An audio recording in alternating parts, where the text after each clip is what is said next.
પાવાગઢ ડુંગર પર મૂર્તિ ખંડિત થવાના મામલે ભારતભરમાં જૈન સમાજમાં ભારે રોષ જોવા મળી રહ્યો છે. જ્યાં સુરતમાં પણ જૈનોએ મોડી રાતથી સુરત કલેક્ટર કચેરીએ વિરોધ કર્યો હતો. પાવાગઢમાં જૈન મૂર્તિ ખંડિત થવાના મામલે જૈન સમાજમાં રોષ જોવા મળી રહ્યો છે.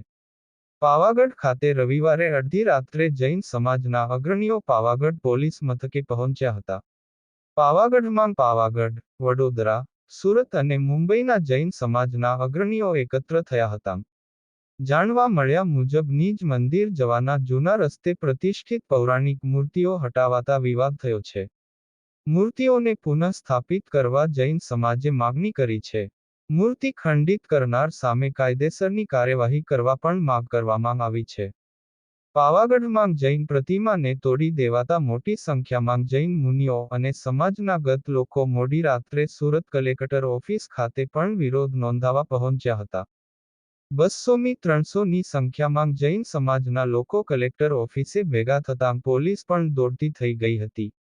ગાંધી ચિંધ્યા માર્ગે આ તમામ જૈન સમાજના લોકો કલેક્ટર ઓફિસે વિરોધ કરવા પહોંચ્યા હતા ત્યારે આ ઘટનાને પગલે હોબાળો ના થાય તે હેતુથી ચુસ્ત પોલીસ બંદોબસ્ત પણ ગોઠવી દેવામાં આવ્યો હતો. જૈન સમાજના આગેવાનોને એક જ માગણી હતી કે જે અમારી પ્રતિમાઓ ખંડિત કરી દેવામાં આવી છે તો જે જગ્યાએ આ પ્રતિમા હતી ત્યાં ફરીથી તેને સ્થાન આપી અમને પૂજા અર્ચના કરવા દેવામાં આવે. રિઝલ્ટ કોઈ એક પૈસાનું અમને મળ્યું નથી, એ જ અમારી સમસ્યા ઊભી છે. તાજો દાખલો પાવાગઢનો લઈ લો. પાવાગઢનો તાજો દાખલો મહામહિમ જૈન તીર્થંકર અને એમની જે મૂર્તિઓ જે બહુ સન્માન સાથે પાવાગઢના શિખર ઉપર બિરાજમાન હતી, જૈનત્વના દ્વેષથી અમે કંઈ નડતા નથી. અમે વર્ષોથી વિનવણી કરીએ છીએ કે એમની સન્માન અને સલામતીની એમને વ્યવસ્થા કરવા દો. અમને સરખો જવાબ મળ્યો નથી અને ગઈકાલે આ હિચકારું કૃત્ય ભગવાનના ટુકડે ટુકડા કરી દેવા, ભગવાનના પરિકરના ટુકડે ટુકડા કરી દેવા, તમે આખી ભારતીય સંસ્કૃતિની અસ્મિતાના ટુકડે ટુકડા કર્યા છે. ન્યાયતંત્ર જે છે એની તટસ્થતા હવે કેટલી જળવાશે પ્રશ્ન થઈ જાય, એના ટુકડે ટુકડા કર્યા છે. અમારી ધાર્મિક આસ્થાને શ્રદ્ધાના ટુકડે ટુકડા કર્યા છે.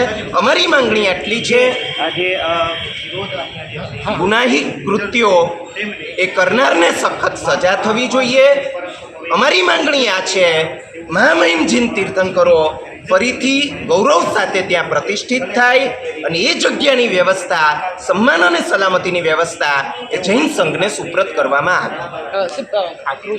પાવાગઢની અંદર 4 વર્ષની વિનવણીઓનો આવો ખરાબ, આટલી હલકી કક્ષાનો જવાબ જેમાં તીર્થંકરોના અપમાન થાય આ રીતે આપવામાં આવે, આ પણ મારો મુદ્દો છે.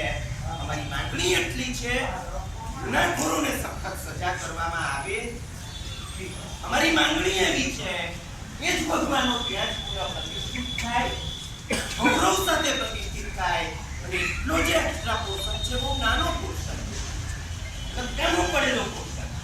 આપની લિફ્ટ પણ બની રહી છે, દાદરા પણ નવા બની ગયા છે અને અમારે સીડી બનાવી જેમ માતાજીના આસ્થાના ધામ તરીકે પ્રસિદ્ધ છે, બરાબર એ જ રીતે 2200 વર્ષ પ્રાચીન સંપ્રતિ મહારાજાથી માંડીને મહામંત્રી તેજપાલ, ચાંપાનેરના સંઘ વગેરે વગેરે દ્વારા જ્યાં જૈન મંદિરોની શૃંખલા સર્જવામાં આવી એવું જૈનોનું પણ આસ્થાનું ધામ છે. આજે પણ 500 થી 1000 વર્ષ પ્રાચીન જિનાલયો પાવાગઢના શિખર ઉપર શોભાયમાન છે. અદ્ભુત શિલ્પ, અદ્ભુત કળા અને અદ્ભુત પ્રતિમાજીઓ આજે પણ પાવાગઢના શિખર ઉપર છે. આજ પાવાગઢના અનેક જિનાલયોમાંથી એક પોર્શન કે જ્યાં દાદરાની બંને બાજુ મહામહિમ જૈન તીર્થંકરોની પ્રતિમાજી હતા. ઘણી વિનવણીઓ 4 વર્ષથી ત્યાંના તંત્રને કરવામાં આવી કે આ પ્રતિમાજીની આજુબાજુ ગંદકી થાય છે, એમની યોગ્ય વ્યવસ્થા નથી થતી, તમે અમને યોગ્ય વ્યવસ્થા કરવા દો. જ્યારે એમનું રિનોવેશન આવ્યું ત્યારે આપણે રિક્વેસ્ટ કરી કે તમે રિનોવેશન એ રીતે કરો કે પ્રતિમા ખંડિત થાય તો અમારી ભાવના, અમારી લાગણી ડૂબાશે. આ ખાસ એમનું સન્માન સાચવો અને જો તમે હટાવવાનો હો તો અમને તમે ક્યાંય જગ્યા આપો જ્યાં અમે ભગવાનને સન્માનપૂર્વક પ્રતિષ્ઠિત કરી શકીએ. આપણી એક પણ વાતનો જવાબ તેઓએ આપ્યો નથી. આપણે હાથ જોડ્યા છે, આપણે પગે પડ્યા છીએ, આપણે ઘણી બધી વિનવણીઓ કરી છે, એક પણ વાર સરખો જવાબ જૈન સમાજને મહિનાથી વિશેષ પ્રયાસોની સાથે, રૂબરૂ મીટિંગ્સની સાથે, પત્ર વ્યવહારની સાથે, ડેલિગેશન મોકલવાની સાથે ઘણા પ્રયાસો જૈન સમાજે કર્યા. બદલામાં અપમાનો, અવગણના, તિરસ્કાર ખાઈને જૈન સમાજ પાછો આવ્યો છે. આ મહામહિમ જૈન તીર્થંકરો વિક્રમની 17મી સદીના ઉત્તરાર્ધની અંદર પૂજ્ય કલ્યાણ સાગર સુરીજી મહારાજાની પ્રેરણાથી મહાકાળી માતાજીના મંદિરનો જીર્ણોદ્ધાર શેઠ વર્ધમાન અને શેઠ પદમસિંહ દ્વારા કરવામાં આવ્યો. ત્યારે એની સાથે સાથે એ દેરીઓનો પણ જીર્ણોદ્ધાર કરવામાં આવ્યો. અદ્ભુત પ્રતિમા, અદ્ભુત કોઠાકોઠી, નીચે ધર્મચક્ર, કંદોરો સ્પષ્ટ દેખાય, શ્વેતાંબરીય પ્રતિમાજીઓ, હરિદ્વાર સાથેની પ્રતિમાજીઓ, દાદરાની વ્યવસાય, કરોડો લોકોએ આજ સુધીમાં જેના દર્શન કર્યા છે. પરમ દિવસ સુધી એ પ્રતિમાજીઓ બિરાજમાન હતા. આપણી વારંવારની આજીજીઓ ચાલુ હતી.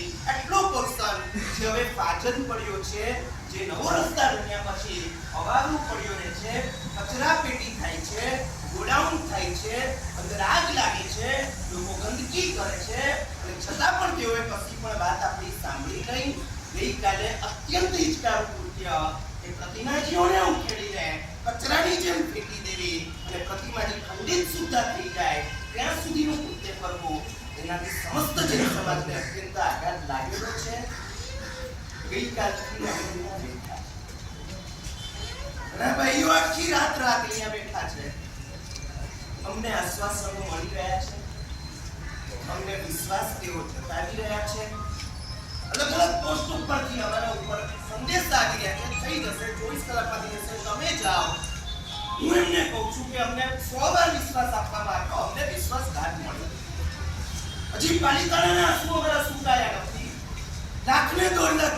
હાલ આ મામલે જૈન સમાજના વિરોધને જોતા પ્રશાસન અને સરકારી તંત્ર શું કાર્યવાહી કરે છે તે હવે જોવું રહ્યું. કેમેરામેન સાબિર અલી સૈયદ સાથે કાદિર શેખ, કર્તવ્ય ગુજરાત ન્યૂઝ, સુરત.